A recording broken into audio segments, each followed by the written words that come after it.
Амансыздар ма балалар, қалдарың қалай? Балалар, мынандай бір есеп қарастырайық. Көлемдері бірдей болған жағдайда темірдің массасы алюминий массасынан 12,75 килограммға артық болады. Темір мен алюминий массаларын табыңдар. Енді біз есеп шығару үшін осы алюминийдің көлеміне арналған және темірдің көлеміне арналған формуланы жазайық балалар. Алюминий массасын тығыздыққа бөлеміз. Енді темірге арнап жазайық. Темірге, яғни темірдің массасын оның тығыздығына бөлеміз. Біз есептің шарты бойынша балалар көлемдері бірдей, яғни теңдіктің сол жағы тең болса, оң жағы да өзара тең деп ары қарата өрнектеп шығаруға болады екен. Сонымен М алюминий бөлінген Ро алюминий тең болады темірдің массасын тығыздыққа қатынасы деп осылай жазуымызға болады екен. Үшінші теңдеу. Енді біз есептің шарты бойынша балалар темірдің массасы артық екен, енді соны жазамыз. М алюминий темірдің массасын енді алюминийдің массасы арқылы өрнектеп жазамыз. Алюминийдің массасынан 12,75-ке артық екен. Қосу 12,75 бөлінген темірдің тығыздығын жазып қоямыз. Енді балалар, біз мына төртінші теңдеуге дұрыстап отырып қарайтын болсақ, бұл жерде бірақ белгісіз тұр. Енді осыны ары қарата өрнектеп шығаруымызға болады екен. Сонымен темірдің тығыздығын бөлшектің алымына түсірейік. Тең болады алюминий, М алюминий қосу 12,75 деп жазып қойымызға болады екен. Ары қарата енді тек қана өрнектеп шығару ғана қалды. Мынаны жеке бөлшек түрінде жазайық балалар. Оң жақтағы теңдеуді, яғни 1 қосу 12,75 бөлінген М алюминий деп жазсақ, бізге есеп шығарғанға жеңіл болады екен. Плюс 1-ді теңдіктің сол жағына шығарсақ, минус болады, е балалар. 1-ді теңдіктің сол жағына шығарайық.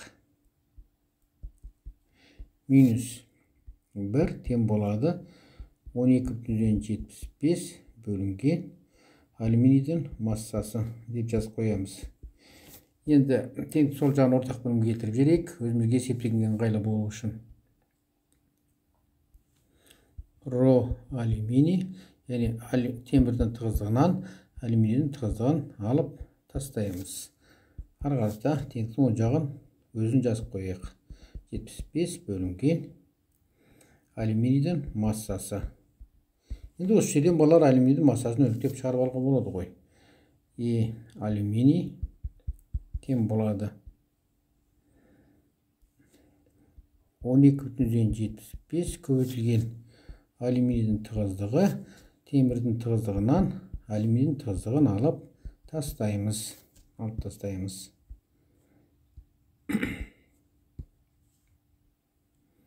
Біздің соңғы алюминийдің массасын өрнектеп шығаратын формуланы қорытып алдық. Енді бәрі бар, орнына қойып есептеу ғана қалды балалар. Сонымен 12,75-ін өзін жазып қояйық балалар. 75, бұл жерде ол килограмм енді бірлігін жазсақ, алюминий тығыздығы 2700, 2,7 оның 3 дәресі килограмм бөлінген метр куб. Тығыздықын білеміз балалар. 13 дәресін жақшаны сыртына шығарсақ балалар, 7,8 алынған 2,7 бірлігімен қосып көбейтілген 13 дәресі килограмм бөлінген метр куб. Бізге бірлігін қысқартқанға және дәрежесін қысқартқанға бізге ыңғайлы болу үшін. Ары қарата енді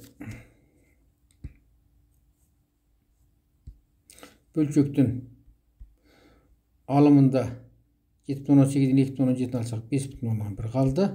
5,1 12,75 көбейтілген 2,7 килограмм қалды. Болды, енді біріне бірін көбейтіп бөле салу ғана қалды балалар.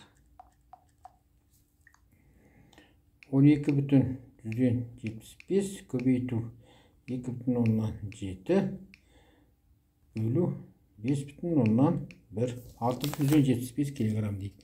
6 бізде сонда шықты балар 6,75 килограмм. Сонда алюминийдің массасы, алюминийдің массасы 6,75 килограмм болды. Енді темірдікі осыдан 12,75 артық. Сонда темірді табу үшін 6,75 қосу 12,75 килограммды қоса саламыз. Сонда қосу 12,75 19,15 килограмм болды. 19,15 килограмм.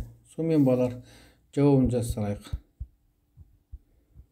Жауабы алюминийдің массасы 6,75 килограмм болды да, ал темірдің массасы 19,15 килограмм болды.